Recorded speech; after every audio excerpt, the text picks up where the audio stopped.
মূলত নবনির্বাচিত বিধায়কদের সঙ্গে প্রশাসনের সমন্বয়কে জোর দিয়েছি। আমরা জোর দিয়েছি উন্নয়নে এবং অধিকাংশ গ্রাম পঞ্চায়েত এবং পৌরসভার লোকেরা পালিয়ে গেছে, কেউ তাদের তাড়িয়েও দেয়নি। ওদের মধ্যে দুটো গ্লানি কাজ করছে, একটা হচ্ছে ছাপ্পা মেরে জিতেছে তো মানুষের ভোটে জেতেনি, আর দ্বিতীয় হচ্ছে আবাস যোজনা থেকে শুরু করে ঠিকাদারদের কাছ থেকে এত অগ্রিম নিয়ে রেখেছে, এই যে বিপর্যয়, রাজনৈতিক বিপর্যয়, টাকা ফেরত দিতে হবে, সেই জন্য পালিয়েছে ওরা। কিন্তু পঞ্চায়েত পুরসভা বন্ধ থাকার জন্য সাধারণ মানুষের অসুবিধা হচ্ছে।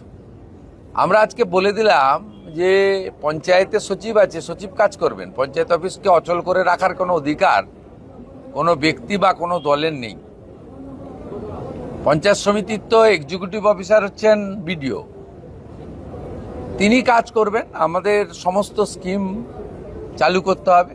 তৃতীয়ত, কেন্দ্রীয় সরকারের সমস্ত স্কিমে যুক্ত হয়ে গেছি আমরা, তার সুফল যাতে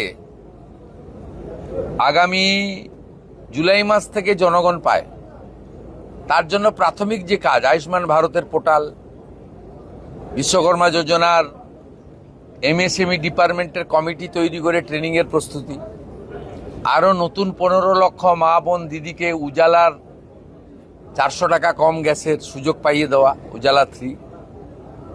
এরকম অসংখ্য জায়গায় রয়েছে যেগুলো নেগলেক্ট হয়েছিল। আর চতুর্থত, প্রি মনসুনের প্রস্তুতি যাতে ক্ষয়ক্ষতি হয়। পঞ্চম, সিন্ডিকেট, তোলাবাজি, কাটমানি বন্ধ হলো কিনা, সরকারি রাজস্ব আসছে না লিকেজ হয়ে যাচ্ছে। একটা শুধু বীরভূমের পাথরে 30 লাখ টাকা ডেলি রেভিনিউ থেকে 2 কোটি 30 লাখ হয়ে গেছে, এটা 5 কোটি যাবে।